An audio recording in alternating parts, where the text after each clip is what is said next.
It was spring 1994. I had just started All A Cappella, a weekly radio show at Emerson College's radio station, 88.9 FM, WERS in Boston, Mass. I was probably a month or two into the show and had been running the then half-hour show on 20 or so albums. I needed to find more music for the library. I was in the jazz vocal room on the second floor of Tower Records on Newbury Street, and was drawn to a disc with the sepia tone cover of a mouth. Was this an a cappella disc? No way to tell. What the hell? Let's buy it. I took it back to my dorm room, placed it into my CD player. There is a flower,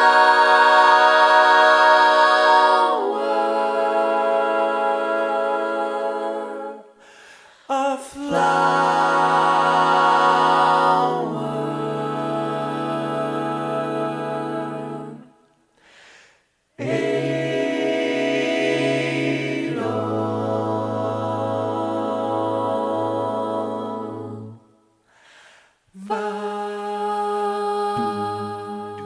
I was hooked on Vox One from the first chord. I'm Kevin Evans, and you're listening to Deep Voice, where I talk with a cappella artists about their careers, craft, and music. My guest for this pilot episode is Vox One, a Boston-based vocal jazz a cappella group. Founded in 1988 at Berklee College of Music, they released their debut album in 1993. Won the Boston Regional Harmony Sweepstakes and placed second in the national competition in 1994. Each of their 5 albums has won Cara Awards, including Album of the Year for their album Out There. Known for their amazing arrangements and those voices. They are so good, they've got brass bands playing their music. They are on my Mount Rushmore of a cappella groups. Enjoy my conversation with Vox One. Jodi Jenkins Ainsworth, soprano, Yumiko Matsuoka, alto, Paul Stiller, tenor and vocal percussion, Paul Pampanella, baritone, and Tom Baskett, bass.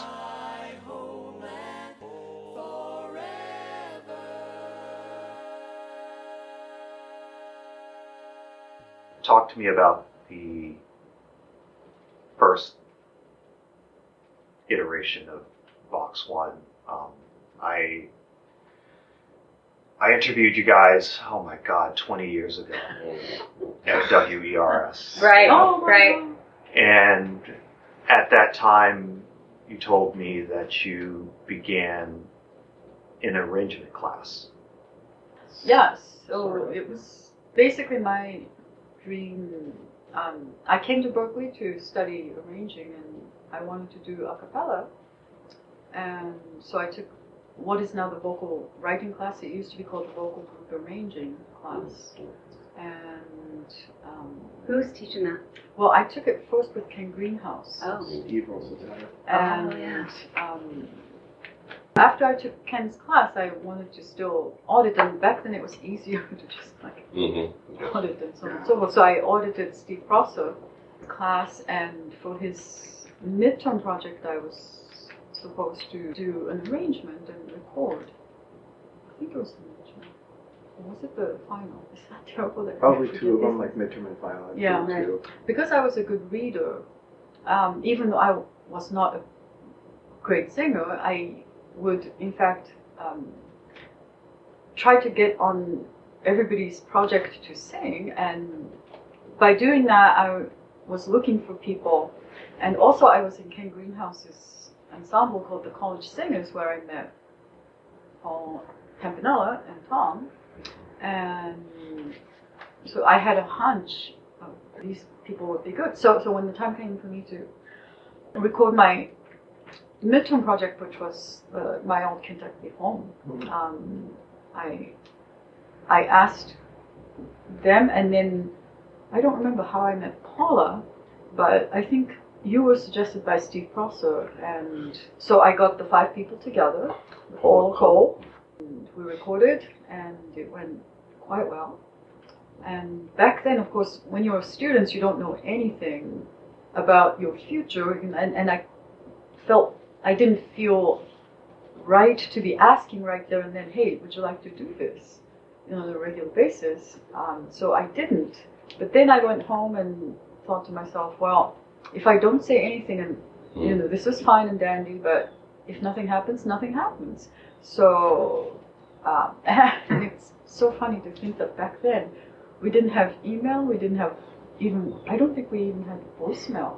So what I did was to write a little note and put them in the mailbox. Right. Yeah, 'cause the voicemail back then was only if you had those cassette machines. Right. You had the cassettes, like at home, but like there was no work, There was no, like yeah. digital or. No. We didn't have any network. phones We in don't, the we didn't dorms. have any extensions. Right? Payphone in the Right, hall. payphone. Of course, I mean, It as was old students, school. of course. So anyway, Makes you so kind of I insane. put them in their respective mailboxes and said, hey, it was fun. Would you like to maybe do it again and continue something along these lines without any commitments, of course. I can't ask for commitments. And people said yes, and so we started meeting. What year was that? 88. So 30 years ago. Yeah. You know, I Like feel exactly, it was fall probably too, right? Or was it spring? Was it the spring semester? Do you remember? That's just a lot. you know, even if we had had, voicemail and whatnot, I think you still would have written notes. Right. That's how you do. I guess. So it was very pleasant to get, little handwritten invitations to hang. And I think, Greenhouses.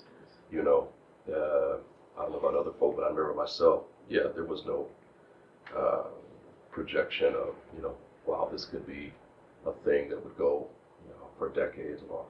It was something that was good music, we had a good experience in the studio doing that. I had a great time. And it was just a matter of, can we do this more, just for fun, and see where it goes. And back then at Berkeley, unlike now where we have a ton of a cappella clubs, as it were, Yeah. a cappella was sort of non-existent. Not Right. as huge, I mean, Yeah.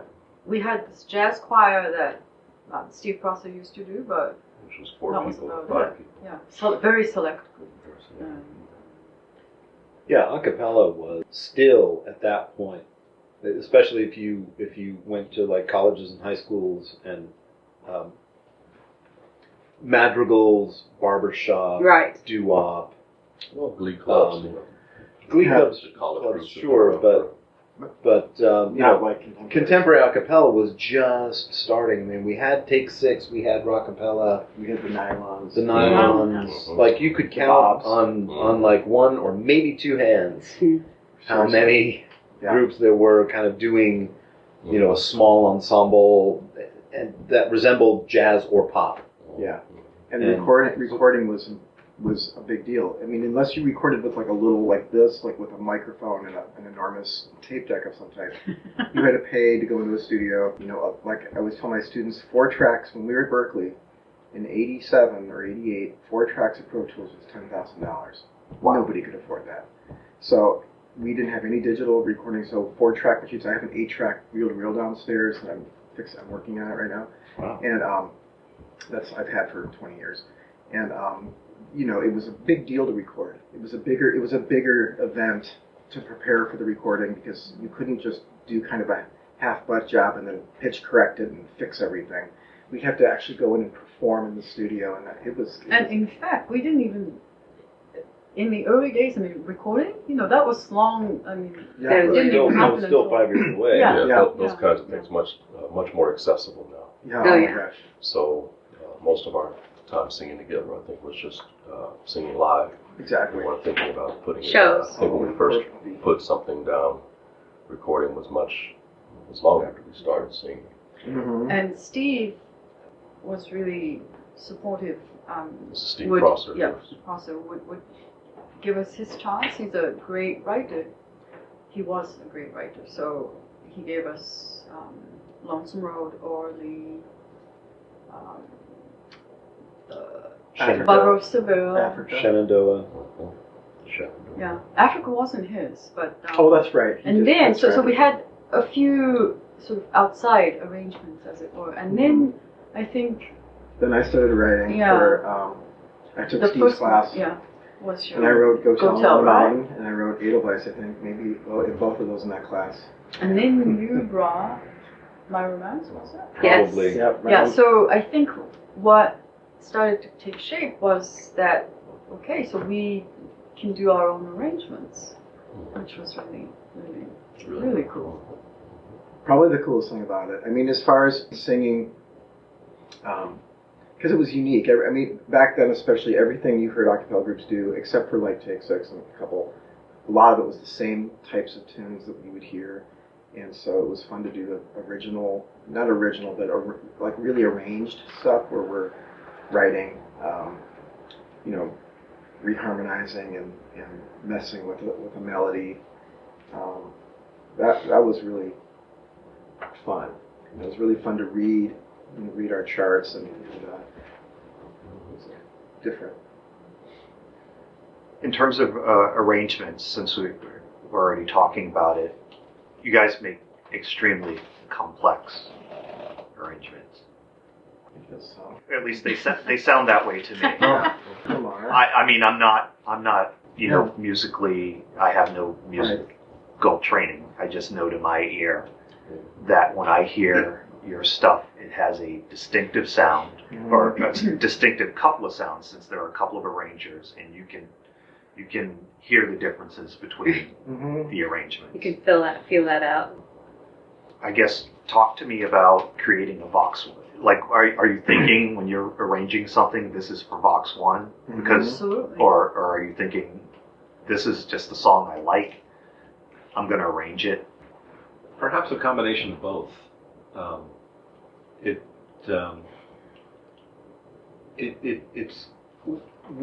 don't think any of us, if you asked any of the five of us sitting here, that there is a distinct Vox One sound, and when we sit down, we're like, okay, I got my, like you got all your chess pieces, and okay, I got my pawns, my bishops, my rook. But when you're, I haven't actually done a Vox One arrangement in quite some time. He's getting the look from me. Yeah, but when I have sat down to do it, I know that I'm not just, it's not just a pop song. I got to put some juice in there. I got to put a little something, extra color tones, something that that has a little spark, a little something special. We're all trained in harmony, jazz harmony, so that we're aware of what tensions work, what's pleasing, that sense of tension and release. So yeah, I mean, I think that each one of us has our own, we add our own color to it, but I can't speak for the others, but I know that I put a little extra something when I'm conceptualizing arrangement for this group in particular. Well, when you have a group of folk who have, have had the chance to be trained in advanced harmony, it just allows for more possibilities, it seems. So to have fun with even just a simple melody. One of the bands I love is the Dirty Loops. I love this idea of taking popular melodies, which is what our style of a cappella, I think, has always done. I mean, I look back to like the Singers Unlimited, who took the pop songs of their day, the Beatles and Joni Mitchell, that kind of thing, and just heard all kinds of different harmonic possibilities, things that you could do with that to more fully express the power of that melody. And so what I've always loved about Vox One is one of the people who don't arrange for the group primarily, is the sense of taking familiar melodies but doing interesting things to them that kind of help paint and color what the lyrics are. But I do feel like there is a distinct sound, and that's probably not just because it's a Vox One thing. I think every group, people that be together for a while, they have a sense that that's what, Take Six, when you listen to that, that's nobody else probably but them, or someone trying to be them. Right. So there is a specific sound to that. Right. So every group has a sound that's particular to those, it's just as unique as the individual voices, the unique mix of the voices. Speaking of voices, you talked a little bit earlier about when you knew Paul and you knew Tom, you learned about Stiller. I got to figure out how I'm going to separate. I guess I'll go Campanella and Stiller. Yeah. Paul 1 and Paul 2. But then you originally had Paula Cole, Mm-hmm. who went on to have like a #1 hit back in like the 90s, early Yeah. mid 90s. Mid 90s, I yeah. think she left I 90. I think one of the So 91. 90. things that might have happened is Yumiko, Paul Campanella, and Tom were in the College Singers together, and then Tom and Paula and I were in the Vocal Summit group, which is like it's kind of an improv group. So there was already kind of two groupings of the whole group. We were all of us were in two groups. I wasn't in the College Singers, but that was probably how it happened via Tom. Paula and I ended up coming over. I don't remember. And also how. meeting in And we had done project reading. exactly. So we would be on reading recordings people's together. projects. We would be on tons. We did tons of those recordings, and so where we could either, if we couldn't get everything perfect in the reading, we could figure it out. Mm-hmm. And so, but that was actually a big part of the group in a lot of ways is reading and reading and reading stuff.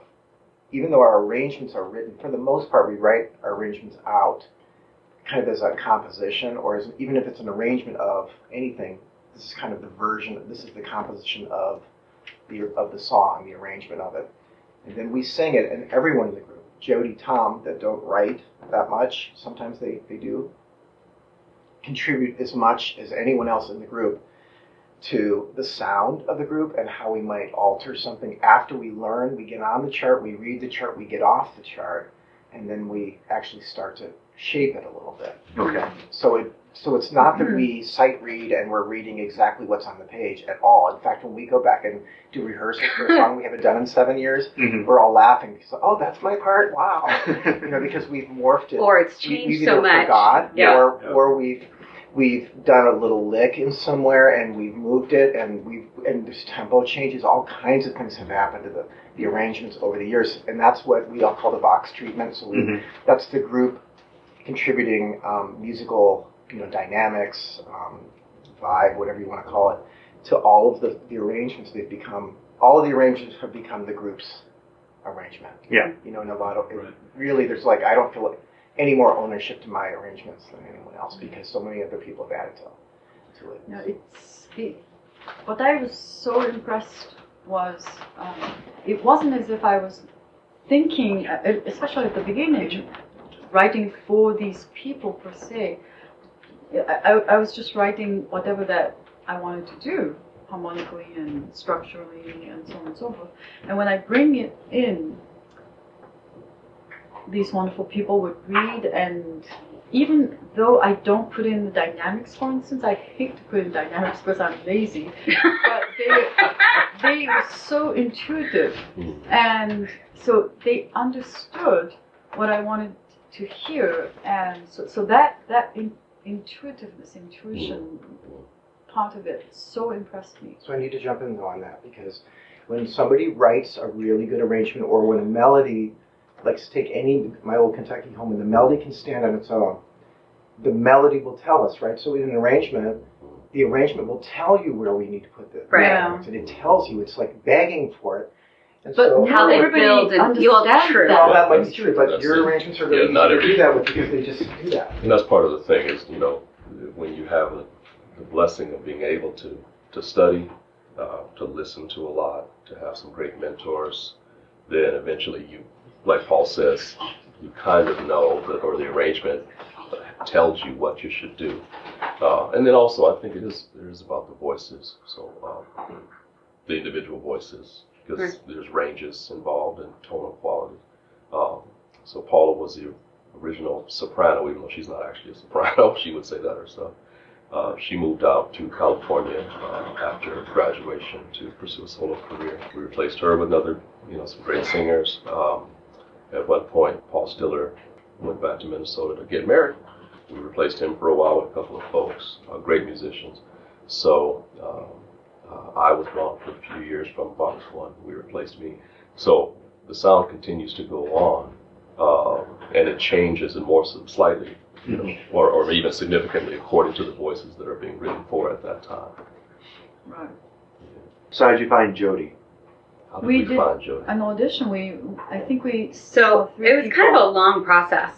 Was it? Yes, because I was in Bob Stoloff's Vocal Summit Ensemble years later. on, So yeah. when you guys first got together, I was still in high school. Oh, yeah. you were at least born. I was, No. yeah, I You were was at born least then, born. yeah. I was in Vocal Summit, and they made an announcement that Vox One was looking for a soprano. And I remember thinking, and then some of my friends were like, yeah, I don't think so. Because Vox One was already kind of like the legend at Berkeley. They were already performing in shows, and that was like, they were the standard. Like the rest of us were like, wow, you know. Mhm. And I didn't have the courage to audition. I was not going to do it. Mhm. But I was singing with other groups. It's the same thing. Back then, there weren't as many singers as there are now at Berkeley. And so you sang on everyone's project, and you did all sorts of things. And Paul Pampanella and I, and a large group, and Tommy B, we did a recording of a GLAD chart in the basement of 270. Wow. Right. Wow. And so I was singing on that with them, and then this is the crazy part. This is the crazy part. Paul Pampanella has a dream that I walk into their rehearsal space, which is at his house, and I say to him, "I'm your new soprano," and he's like, "I don't know who that is," but he knew he met me, but he didn't know my name. He didn't know anything, and he called Tommy B, and then they went through the roster of all the girls who were there. And then Tommy B called me and said, "Would you submit something?" And I was like, "What?" And I was like, "Oh, okay." Mhm. And I did. And then the rest is, There there it is is. history, yeah. But the fact, like, Paul Pampanella's dream spurred all of that because I forgot about that. didn't have the courage. I just thought that was the craziest That's thing ever. Huh. You verified that, right, Tom? That I asked you who that.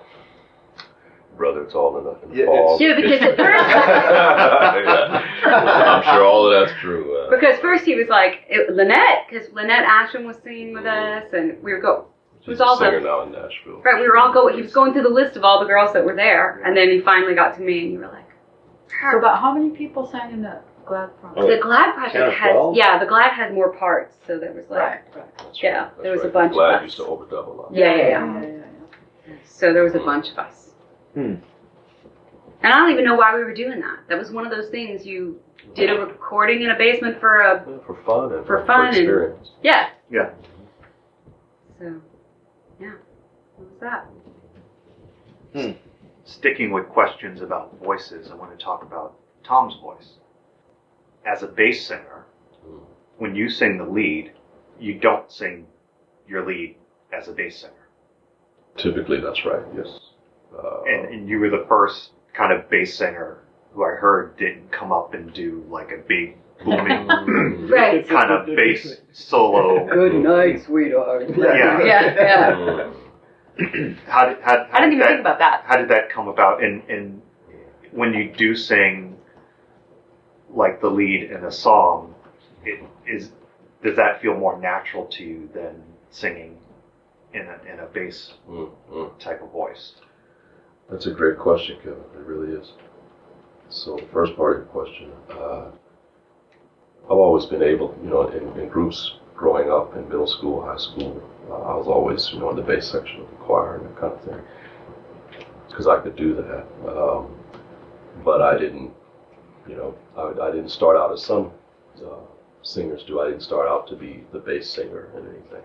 I'm just a singer.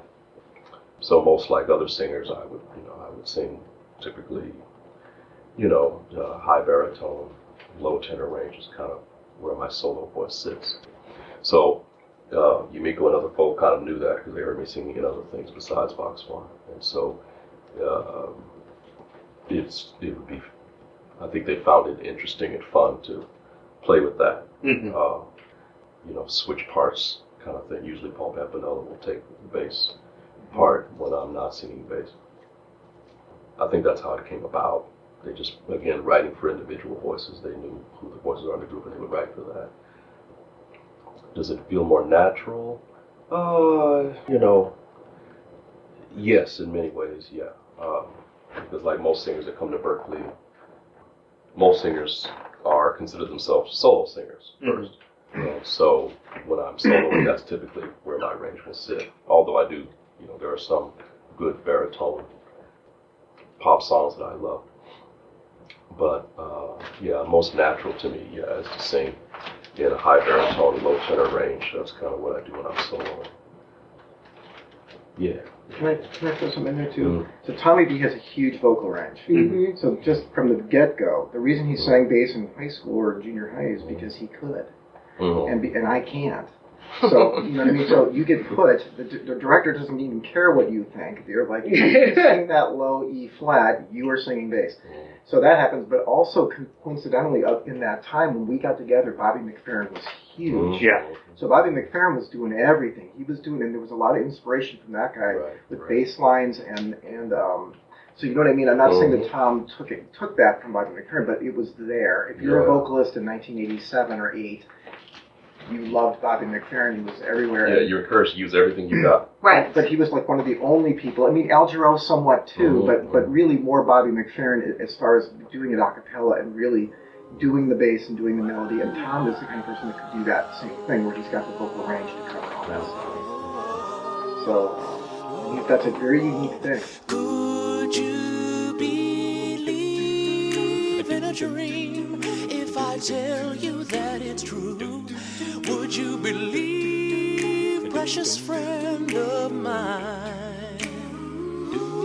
Would you believe when it seems you are glad with what you do? It gives you courage to carry, gives you courage to carry, gives you courage to carry your spirit up on high, just to carry your spirit up on high. Tom, talk about going from bass to lead in a gig. So it's I think once we realized that was something we could do, because Paul Campanella also has a wide range. Yeah. So it was like, okay, wow, we can make this a show thing. We can kind of identify me as the bass in the set of a show, and then at some point flip it, and it will be an aha moment for the audience. Secret weapon. Yeah, like a secret weapon, a thing that's a reveal kind of thing. Yeah. And over time, it's gotten easier to just to flip and do that. But it's not automatic because you're warmed down, to do low notes, and then you have to kind of, remember that you're going to warm up to do these high notes. But, after a while, it's a shift. It is a shift. And every once in a while, they write for me to sing. For me, what's the most challenging for me is to sing inside. Usually I sing on the outside. I'm either the bass or I'm the solo, which front, I'm out front. But to sing inside, to sing the baritone line, is different. So that's a fun challenge too. So it's been mentioned already, but I should recognize how Paul Campanella, how versatile he is also. He has this huge range and also the flexibility to take on the bass, Vocal percussion. He gets Sing paid a inside lot all more. the Yeah, he does. He doesn't know that. He's like, I do. There's a secret account. We've been embezzling the money, but he does make more. Well, thank you. Yeah, and it makes a difference. I think, I think technically, for anybody that thinks about these things, which I do, even and I'm sure everybody thinks this, when we execute, how you actually put forth the voice must change according to the part you're using. Right. So if I'm singing high, I'm going to sing kind of less heavily. I'm going to use less chest. I'm going to aim higher in terms of the placement. If I'm singing inside, I'm going to make my sound I'm trying to make it a little bit thinner so that if I'm singing a tension on a chord, it's not overpowering the what are the non-tension notes called? Chord tones. The chord tones. the essential chord tones. Happy notes. Yeah. So it becomes fun to really think of your voice as an instrument, or like one of a string quintet. Yeah. And everybody in this group plays other instruments as well. Yeah, that was one of the questions I had. Did you all start out wanting to do that when you came to Berkeley? Was that your goal? Like, I'm going to play guitar, I'm going to play piano, I'm going to do, or was it voices? I applied to Berkeley as a guitar principal. The guitar is my principal instrument, and the Berkeley admissions department looked at my experience, my resume so far, all that high school, middle school, and childhood experience. I had a lot of experience singing, but I'd been playing guitar since I was 11 or 12 or something. So, and I really wanted to study jazz arranging, all of that stuff, and I figured I'm already fairly good at guitar. I'll just be a guitar principal, and I'll, do that program. The Berkeley admissions departments looked at all of that vocal experience and said, "Well, we'll accept you as a singer." They were trying to build their voice department, and they said, "A male singer, we'll take him." Right. But also, you had an unusual childhood in where you sang. I did. I had the great fortune to be a part of the New York jingle scene in the 70s and 80s. I had an aunt and uncle were in the jingle business, and over time, through their experiences, that producers were always looking for kids' voices to do, like Burger King commercials, et cetera, et cetera. And eventually, a friend of theirs became a contractor to hire just kid singers. Okay. And so that gave me a massive amount of studio experience from roughly the ages 8 to 13. I had all that time and then my voice changed and didn't get any more work. So all of that experience, plus being in choir, magical group, barbershop group, my own several rock bands where I was the lead singer, all of that stuff, they just said, "You're a male singer in the Berkeley Voice Department. Welcome." Right. Instead of a guitar principal. And I was trying to be sneaky about it. I'm like, all right, I'll go in as a voice principal, and then the second semester I'll just switch to guitar. And then you're like, no. And then I was like, no, actually, I'm getting a lot of attention as a singer. I'll singer. Right. Because So I kept- there are just there way weren't- too many guitar. Yeah, oh Right. my goodness, That's guitar. the biggest guitars department were at the a dime time. a dozen, and Yeah. male vocalists were a dozen. Right. Yeah, a dozen a dime. And I was accepted as piano, which was scary. I got there and I was like, Really? yeah, and I was like, this Huh. is a mistake. And then, like, the very first couple of days, I spent my days trying to straighten that out and end up in the voice department. And I had a late audition and all that stuff. So, yeah. Wow. Yeah, so. Yumiko's piano, did she already say? No, she did not already say. Piano principal? Piano principal. I mean, I wanted to write. I didn't necessarily think about performing except to have my own group. So I actually contemplated switching to the voice principal, but then I hadn't had much training, so that didn't happen. And I didn't do much in piano as a performer. I'm a piano player. That's really what I am. And I think I applied to Berkeley as voice because I had no piano lessons ever.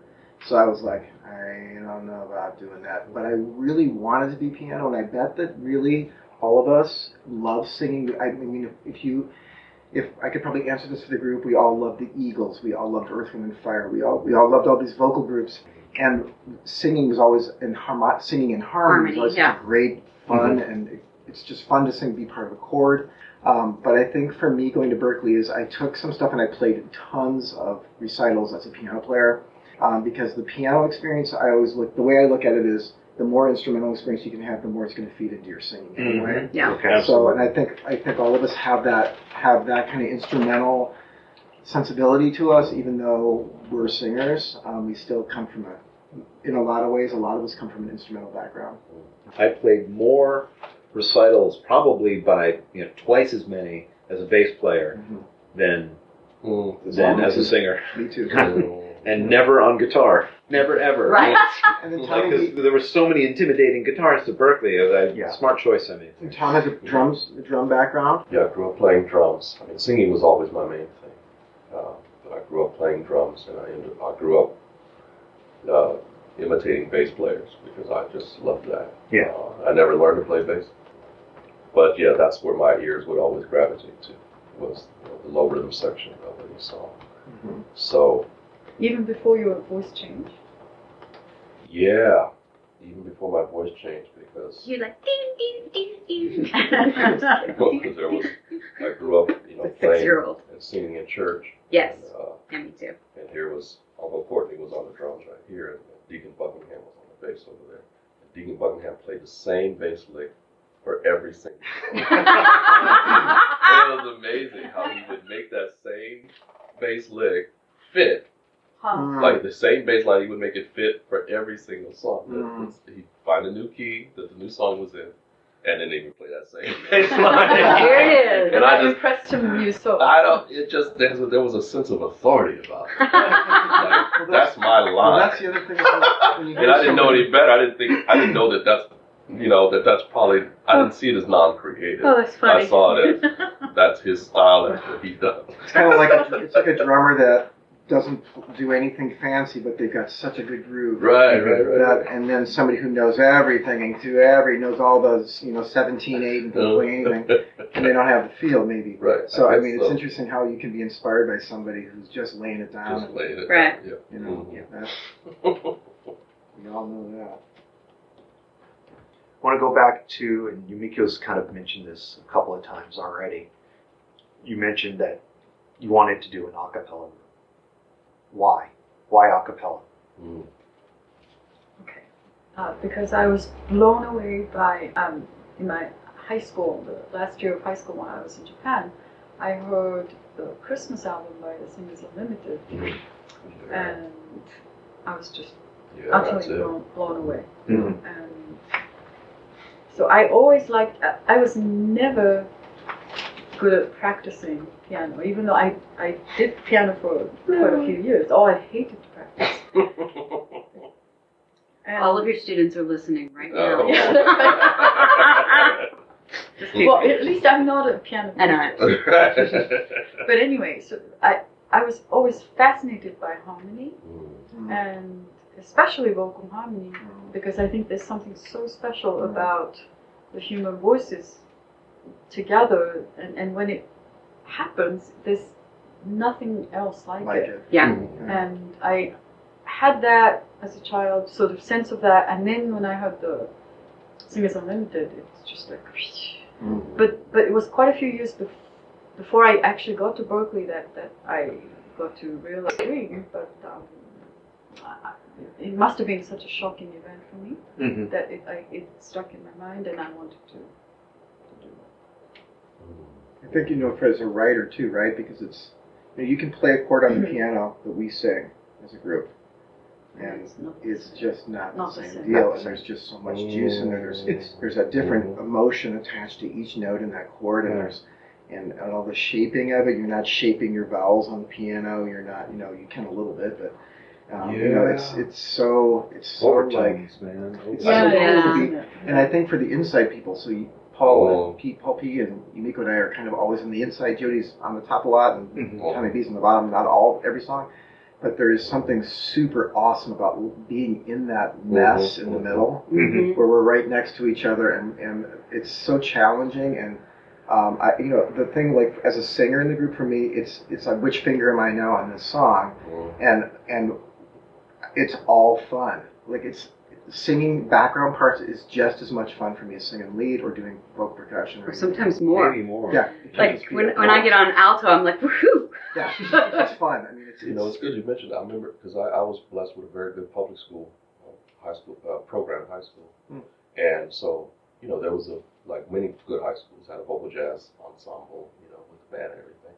But everybody's favorite, there would always be a point in the set that we were preparing that was an a cappella, a song sung just by the men, and an a cappella sung just by the women, and sometimes both. And everybody knew that was always the favorite song. The favorite of the set was always when the instruments were dropped away and it was just the vocals. So it feels like everybody knows something there's special about. There's something special about it, yeah. Just straight up, just voices singing, even if it's in a large choir, but certainly in a small ensemble where you can hear a little bit of the individual voices, but how they also blend together. Yeah, that's the cool thing. I think for me in high school too, the same thing where being all by yourself without anybody helping you, no piano is helping you, you're self-contained, and then being in a group like this is like all the choir. I think all of us had choral experience where we sang in I sang in a men's choir, all kinds of mixed choirs, and it's kind of like choir is like a bus, and a group like Vox One or a small group is like a Ferrari. So because you can turn on a dime and you can move fast and you can do things that you could never do in a choir. I thought you were going to say a Vespa. Could be a Vespa or maybe a Yugo. One of those. But, it's there's a lot of responsibility on you to be the tenor. If the tenor's bad in Vox One, it's my fault. Right. So, what I mean? There's nobody else singing your part. Right. You're like, and you're it. It's kind of scary / really fun / it's everything to be that part, and it's just fun. It's never not been fun. I've always enjoyed it so much. To be to sing my part, be part of the chord. I'm generally the middle finger of the group. Whether thumb up or thumb down, you're right in that. Right. He's always the middle finger. No matter what. Let's talk about vocal percussion. Okay. So the two Pauls usually do all of the vocal percussion. Paul one mostly. How did you get into it? Oh God. I probably shouldn't tell you the real way I got into it, but I started doing drums to the piano when I was a kid. I've always been a nervous drummer, banging on everything, getting yelled at by my dad at the dinner table. So when I got into high school, started getting into singing, my sister tricked me into auditioning for choir, and I got in. And then I stayed in, and I started getting into a cappella, and sort of. Like Tom said, madrigals, this kind of stuff was the only thing that existed. We had a really good music program, but we didn't have anything cool, like anything that had, like a sus chord in it or anything. So probably when in high school, when the Nylons, I'm trying to think of the pop groups that were sort of out, they had like a drum machine. They were quartet singing with a drum machine, and I loved them, and I hated the drum machine. Yeah. And then the other thing, as a keyboard player, and I know a lot of people are going to hate me for saying this, but I hated the 80s in a lot of ways because the synthesizers just took over everything. Drum machines took over everything. And now they're so hip, like the 80s. So if I say anything bad about the 80s, my students want to kill me. But everything was so perfectly, it was like the feel was kind of gone. I felt like, I'm not talking about there's great groups, Toto, there's tons of great groups, and I'm not saying that I didn't like many groups. The day the groove died. It was the decade of the one finger keyboard player. So, like the Flock of Seagulls guy. Just with one finger on the keyboard. But I just started realizing that I worked at a clothing store from maybe 15 till 22 or 3, all the way through high school and college. And there was a drummer that I worked with, and we used to trade fours, either banging stuff out on countertops. A customer would come down and we'd stop, but we'd have to keep time. Mm-hmm. So, and he was a really good drummer, but also he was an amazing beatboxer. And so we would trade, and then when the customer would leave, and we couldn't do no tapping, nothing. We'd have to keep it, and then keep going to see if we were together. We'd be off and we'd be laughing. But we would do it for hours, like an 8-hour shift of this, and we would trade stuff, and then a customer would come in and we'd have to stop. And we'd have to keep our time. So we were always kind of keeping time, and so I started doing it then, and then I got into, in college, I started an a cappella group, and I tried it out. like, because there wasn't anybody doing it. I mean, I think the only thing that I'd ever really heard that way was Bobby McFerrin did do, but I was doing it before he did his record. What was the one with Don't Worry Be Happy on it he did? Simple Pleasures. Simple Pleasures had some percussion on there. Bob Stoloff, who's a guy at Berkeley, when my sister said, you have to come to Berkeley, that's why I went, basically. She talked me into it. And she said, there's this guy out here, Bob Stoloff, that you have to meet. Bob was just really, really amazing percussionist, and he's a real drummer, and but his time was fantastic. Like, that was the greatest thing about him, was just, God, like, he just started, you're just like, I suck compared to this guy. But he had such good control of his time. And then I was with Tom. That was my first semester at Berkeley. Tom and Paula were in that vocal. Bob was there, and it was a really experimental time where Bob was wide open for us to bring anything to this group. And then I was starting to record, like my demo for Berkeley. I used two reel-to-reel decks, and I was bouncing stuff like the Beatles used to do to make my multi-track recordings. And I started experimenting with percussion there because I had a microphone, and I realized, wow, I can really make it sound like a drum if I get on it this way. So it was kind of more like, if we're going to do a cappella, why have a drummer or a drum machine if I can do it with my mouth? And that was kind of the inspiration to it, and then just evolving with these guys with it over the years, and you know, getting like a bass and drum sound. Like Tom said, my exact same thing as a kid. Drums and bass were everything to me in those tunes. In any band, it didn't matter. Just the locking up of those two was what I listened to, and then vocals, any harmonic vocal. So, but that was it, and then just kind of learning and studio recordings, like practicing, getting better at locking to a click track and all that kind of stuff. Years and years and years of improvement on that. Well, I would say that I really didn't get good at that until maybe I was 35 years old, 40, in my opinion, and I'm still not good enough.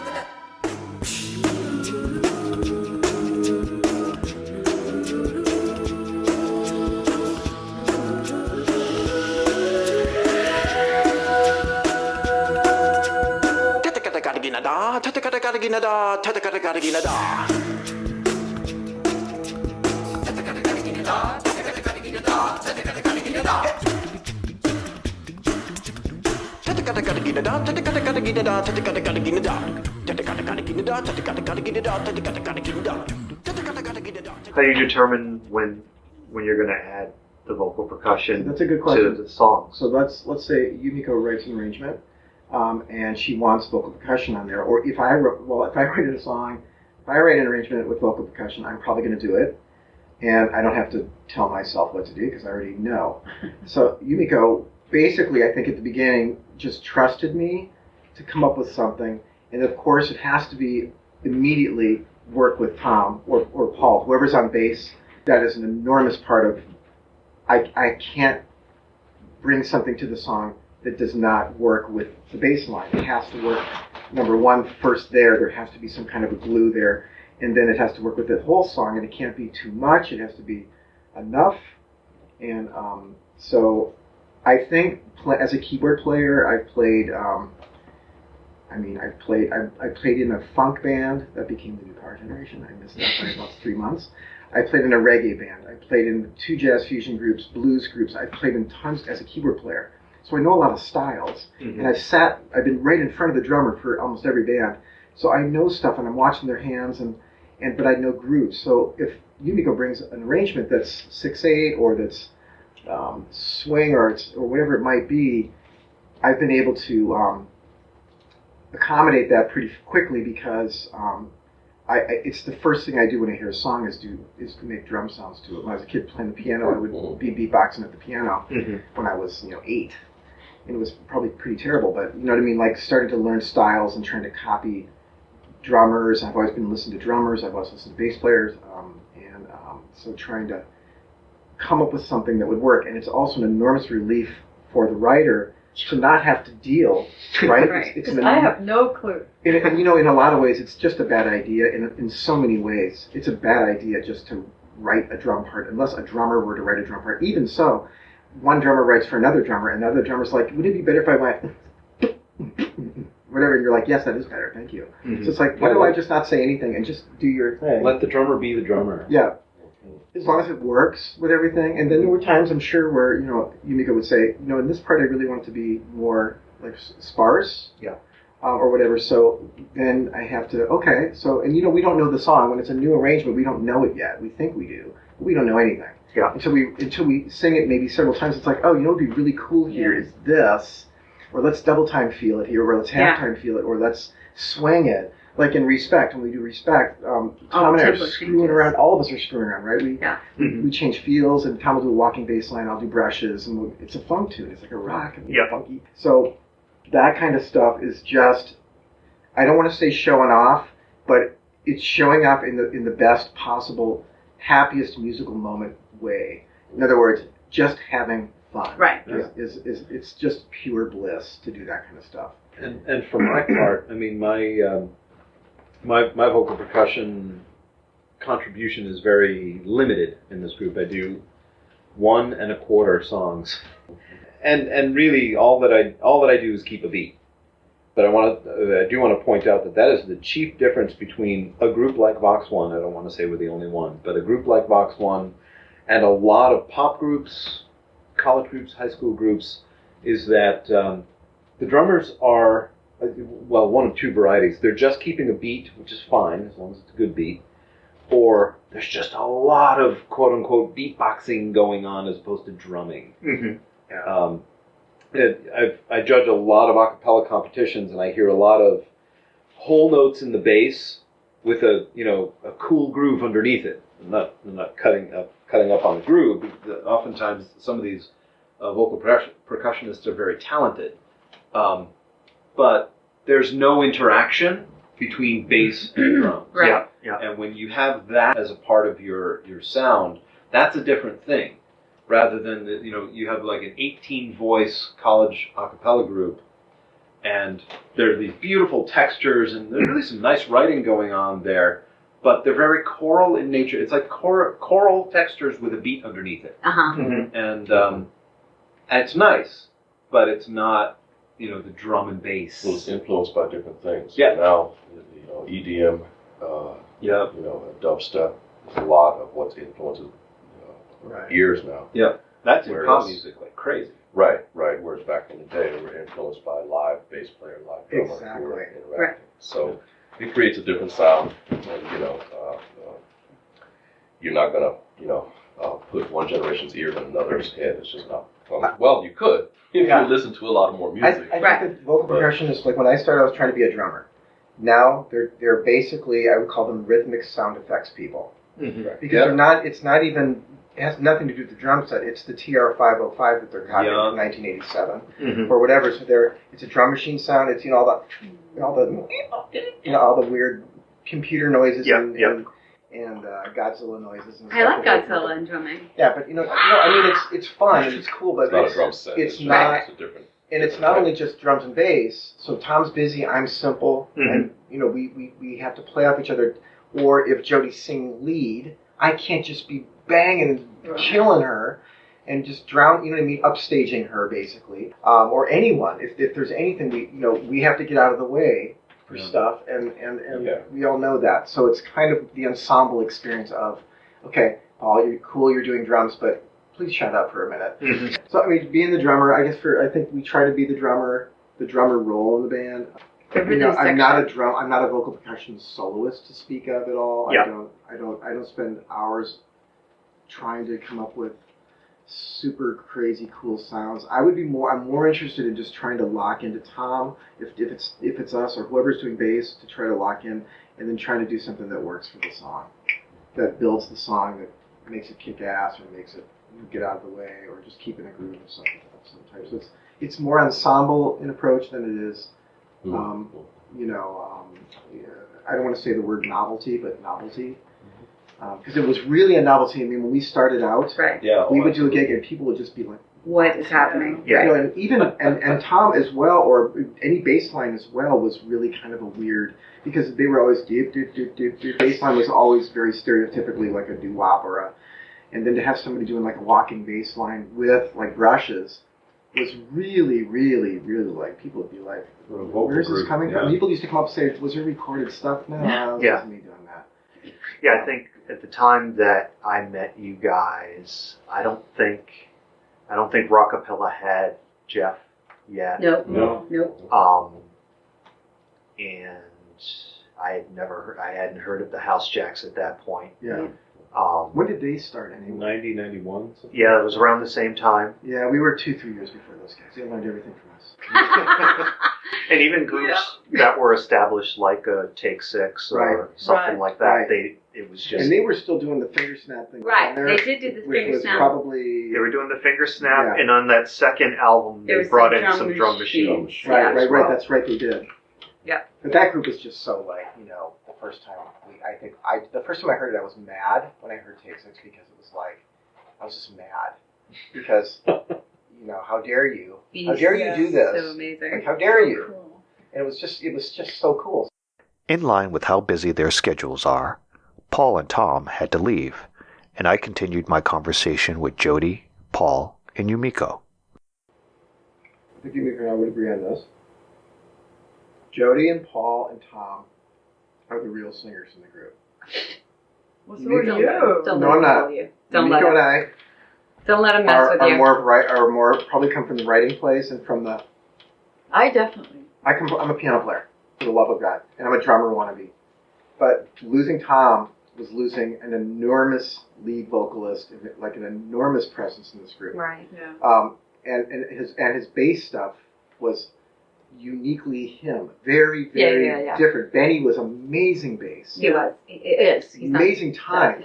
amazing time on that guy. His time when we auditioned him. I just was in insane. love with his time because he was like Mike Mangini or something. He was just like a clock. And but I missed Tom's phrasing Yeah. and his Tommy B. There was just his own thing. There was just And the color of his voice. yeah. So that's you guys say that you're not singers, but when I always feel like every member of Vox One is like a limb. So somebody's an extra arm or an extra leg. I haven't figured out which. Yeah. But losing one of those limbs is not like, oh, we can just replace you. Even though that did happen, we did find, a new bass. It was like losing an appendage of your body. Yeah. It wasn't, so. And as a writer, Yumiko would totally agree with me on this. In that we write changed for type, Jodi. exactly. If Jodi's going to sing lead on this tune, it's written for Jodi. Right. It's written for Paul, for everybody really, but Right. like Paul can handle these notes. Tom, the bass line, I can hear Tom doing this. I know what it's going to be like, even if this is a chord, and then I imagine Tom on the bass. Right. Yeah. With a, we might still write out a bass line on our arrangements, but Tom is going to ultimately change it. Right. So we yell at him and say, "Stop doing that! You must sing this note Sing on what's this on the chord paper." because it's a chord." But Well, also so it that. changes the focus of the writing, like how we write for each other. So Yeah, because oftentimes we'll do arrangements where there's more than one lead. Yeah. So a lot of a cappella that I see today, there's not a lot of lead swapping in one tune. Yeah. But they will do that all the time. Mm-hmm. But with Benni, that wasn't really an option with us. It did change how they wrote. Yeah, And because Benny's stuck mostly just he's doing he's bass. a true very, bass. very good He did not- improviser. He Yeah. never sang like actual lyrics to a song. He had very little vocal training, and really, if he was here, I think he would totally agree with this. Breathing, like the biggest thing in an a cappella group is breathing is this enormous thing of how to get through a phrase, and he was just like, what? Like having to hold through On these ballads. On the They ballads. would write these ballads where, Mhm. you'd have 18 bars and no breath. Well, you have to, or doing a line enough exactly so that you're not breaking that line up Mm-hmm. with a breath. Right. That we wanted to do this, breathe here, and then that's another thing that another reason why we know each other so well is because of recording and breathing and listening to each other's breathing and how the timing of not only the notes but of when we're not singing, but Right. all of that kind of stuff becomes such a thing that we know each other. Like, Yeah. I can close my eyes in the studio and I know everybody's breath, Mm-hmm. and it's not good. I'm just kidding. No, but we can hear each other, like Yeah. timing and stuff.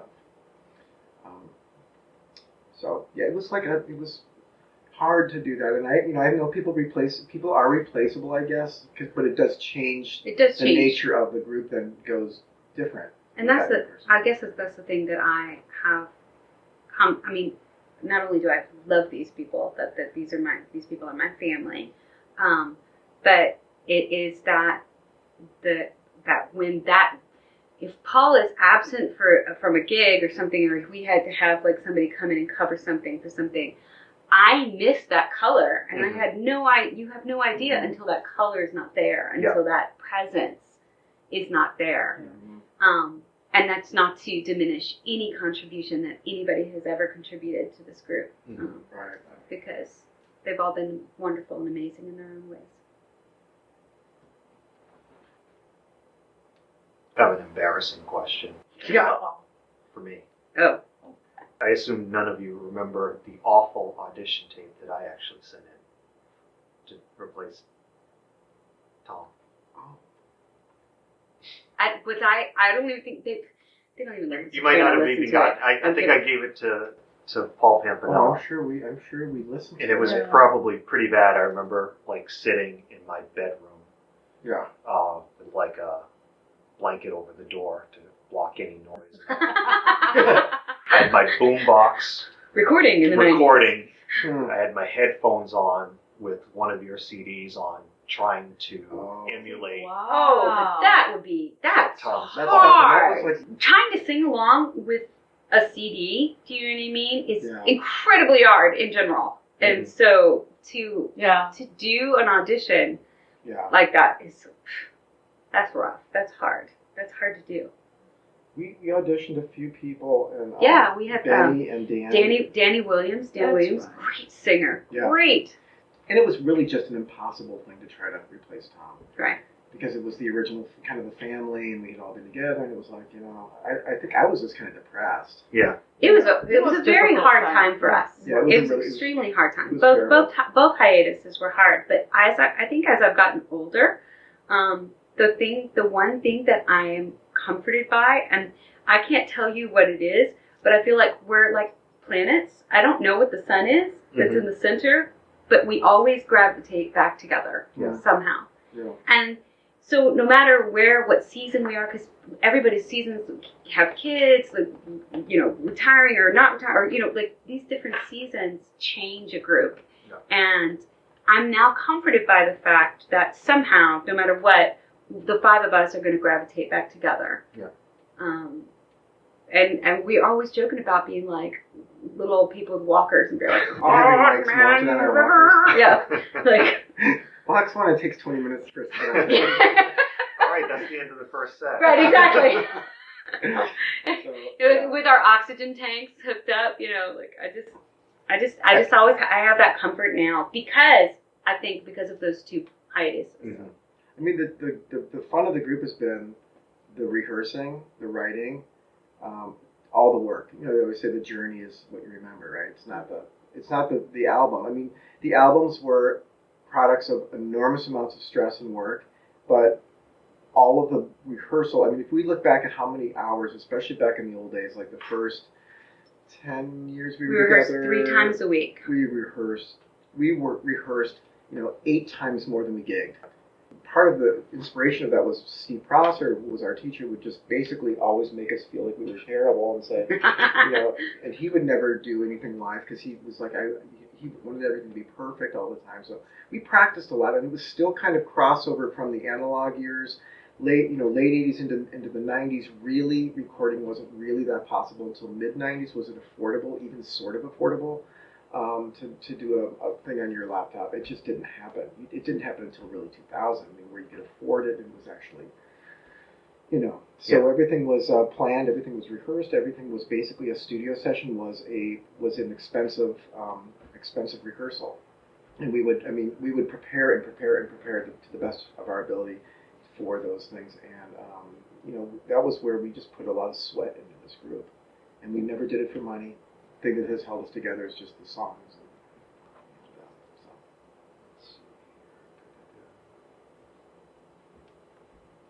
Going back to changing the bass Mhm. voice, did you,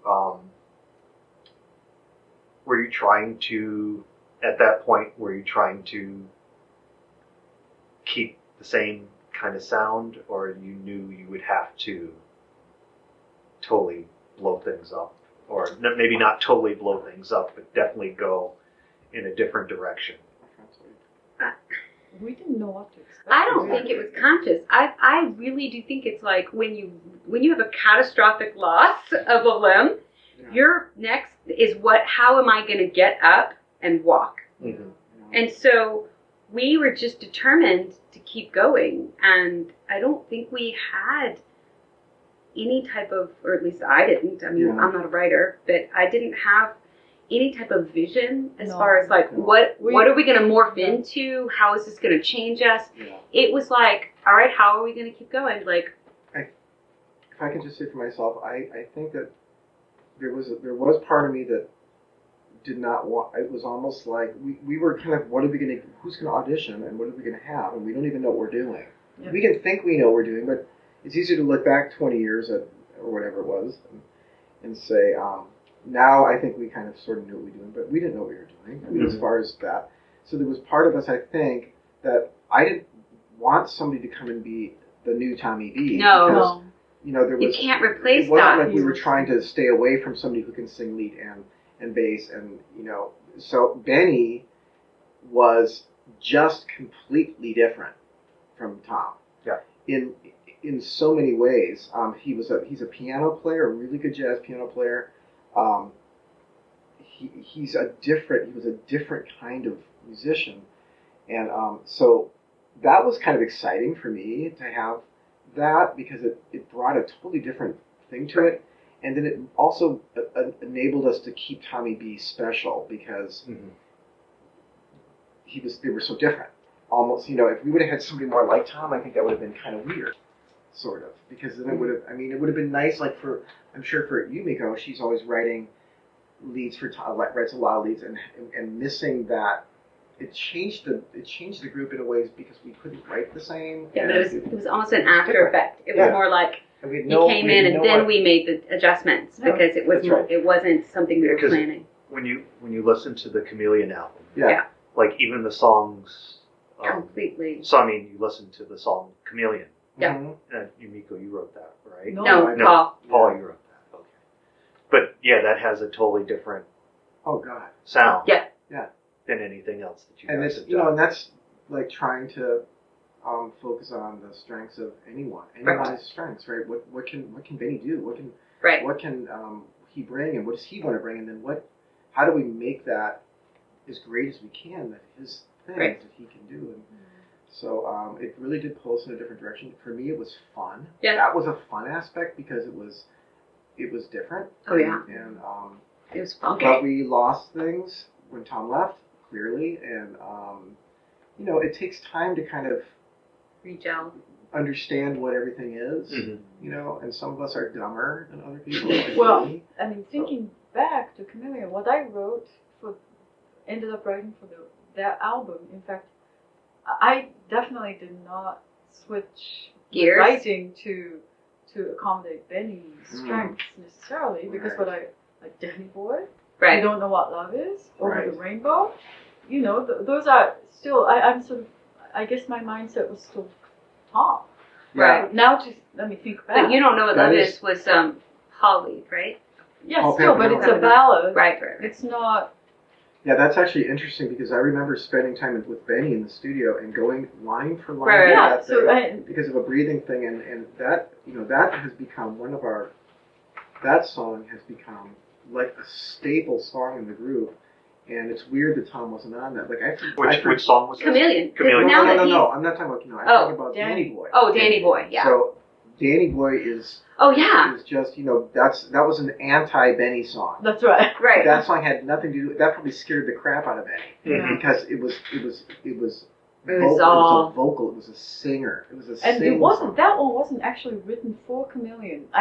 We had it before. Right. I think it was. Tom may have sung it. No, he didn't. He didn't know because- it until he came back. Yeah, because he didn't know that one. Because I remember there was a lot of material. That's He was like, such a oh Tom yeah. song. Yeah, it is. Even though it's Jodi's feature, but No. But in terms of the writing, it's written for Right. that bass singer that can sing to a line yeah. and go through 4 bars and take a breath at the end. 4. You guys are always writing like, don't breathe for 6 months. Don't breathe Come until back to me. August. Yeah.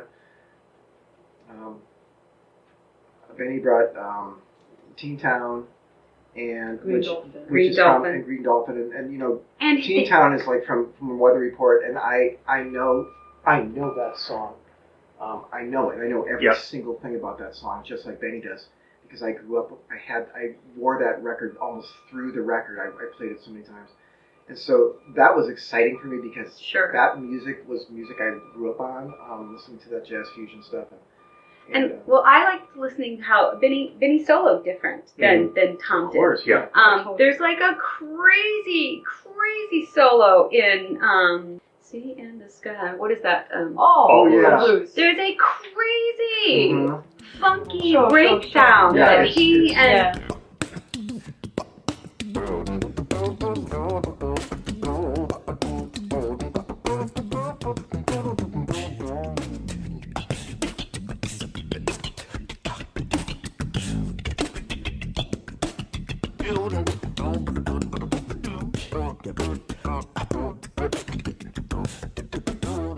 Sea and the sky.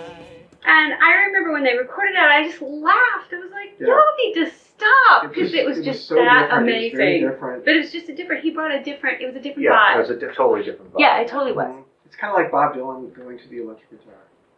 It's kind of an electric record in a weird way, Yeah. right? Yeah. And but it changed some stuff and Yeah. how but we had to accommodate somehow. And I mean, as a drummer and as a writer, vocal drummer, I wanted to take advantage as much of Benny's time and his chops, Yeah. bass chops on that. So it's just different. It was totally apples and oranges. And there's no way to even Yeah. compare the Agreed. two things, you know. So, but I'm really glad we did it because it was really fun and really interesting and challenging. Some very funny, very funny times. So with did Benny. you carry over any of that into Pure Imagination? I think that we decided to do that record and we were scrambling as To we write were on for every record, except for Yumiko, who's the only person that can say, I'm going to bring a chart next Thursday, and she does. And I say, I'm going to bring a chart. Listen, guys, I promise I'm going to bring a chart in 2 months. I promise. Yeah, and it's like going to the I'm, dentist like, every harassing day them. for me to get an arrangement done. So I think it was just a product of whatever we could get done in whatever time we have. Right. But I really think that the arranging and the writing was more geared towards having Tom back. Mhm. And we had just come. Both Tom and I we had left. As in, Oh, and that's not right. we had left town, and we miraculously. I remember being in a phone conversation with him, and he's like, "Yeah, we're gonna move back to Boston." I was like, "What?" Because my husband and I talked about moving back to Boston, and I was like, "This can't be happening," but it is. Yeah. Mhm. And then, so we had only been back together maybe a year and a half before we Yeah. put down In Pure 2004, Imagination. So, Mhm. so we've always, we've always had, projects are great, like records are great, and then we went to Japan sometimes and did some clinics and concerts and We're due. We're so- due for an album. Yeah, I did have questions on new album. When you think about a cappella groups in general, Yeah, you get your studio albums, you get your Christmas album, We're trying. and then you get a live album. right. We haven't gotten the Christmas album. probably. Look, We've gotten Yeah, 30 no, years we've been We trying are- to. we we've gotten what, 2 tracks? One. Well, One- the White one Christmas recorded. is on. Yeah. Yeah. One recorded with White Christmas and Right. one the video. The video the video delay, and that is yeah. tracked. So, So we are planning. we're definitely Yeah. due. I would love for us to finish our Christmas project and then hit another album at some. It's hard to do it. I mean, I think the hardest thing for us right now is Getting together. it's Getting just so together is hard. very The hard. schedules are Our everyone's families. so busy. And, Everybody's so busy. And Yep. so the fact that we're still meeting is great, and we just basically are trying to not screw that up. Yeah. We're trying to just continue to meet, do what we can do, Yeah. make mini goals of little things we can do, and so we're not trying to invent some new career for ourselves. I don't think. I think if we do anything, it would be we want to put out some more music because we want to. Right. So we really want to do a Christmas record. And will we do another album? I don't know. Sure, we will. You know, It would be Like I've always wanted a It live might one. take 20 hours, 20 years. But yeah, a live one would be really fun. we could do that. I think that if we do keep recording, it'll be because we'll figure out a way to do it, and we're able to. That would be, hopefully nobody will move. Yeah. Time's our biggest problem. Now that technology has gotten better in terms of recording, Mm-hmm. why not get whoever you can get in the room, record them, someone else go into their own private booth and We have add your never track. we have never recorded that way, and it's not to say that we couldn't. And it's It changes the sound of the recording when Jodi records her parts, Yumiko adds her parts or does her.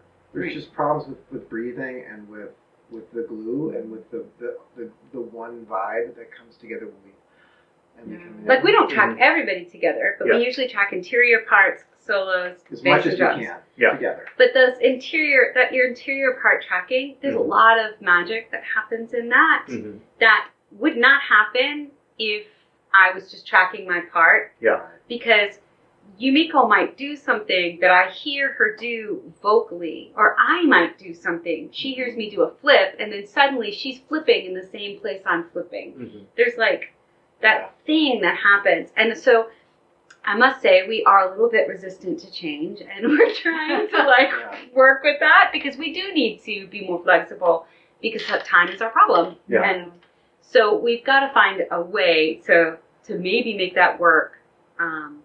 It's A kind little of bit better. like it's like on a record where you take a single, let's say Yumiko's line in the song, let's say for the verse, she's going to sing that line, and then you could take an electronic doubling or tripling Yeah. effect and put it on Yumiko, as opposed to actually having her double and triple her vocal Her own part. voice, yeah. So for my money, and working on lots of records, the actual physical adding of two more Yumiko parts on there is adding her energy to this record. Mm-hmm. That's not manipulated by technology. Then the other part is just the like I said, the breathing together and the way that we would shape something Right, and move is something. going to be affected by what we're hearing in the moment. And if I sing my part, it's going to be a little bit more sterile. It might sound more perfect. I think that's what most groups are going for now, is to sound perfect, which I think hopefully in about 5-10 years they're going to get off that. The and they're pendulum going to will stop swing pitch back, correcting yeah. everything. And it's so perfect sounding. Like my daughter watches Glee and all these a cappella things, and all of it's pitch corrected, all of it's time corrected. It sounds like a synthesizer to me. And it's not realistic, because when they're standing in my ear training classes, they don't sound like that. Mm-hmm. They're not in tune. They're not in time.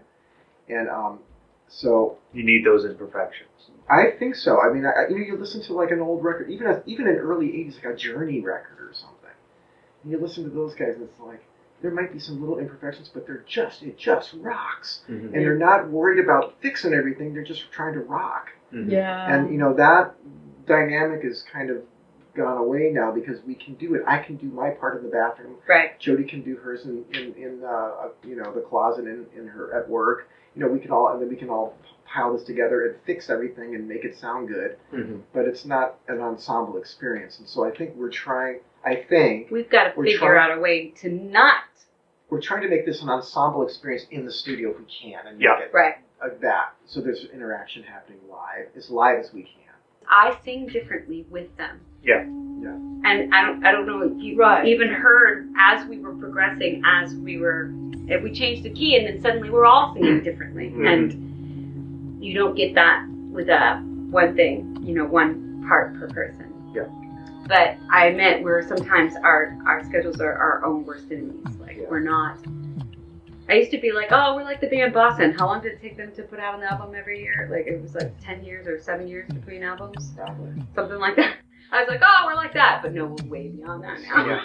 That was There was so much more I wanted to ask Vox One, but we ran out of time. I want to thank them for letting me crash their rehearsal. You've been listening to Deep Voice with Kevin Evans.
Ah, yeah. Ah, yeah. That's.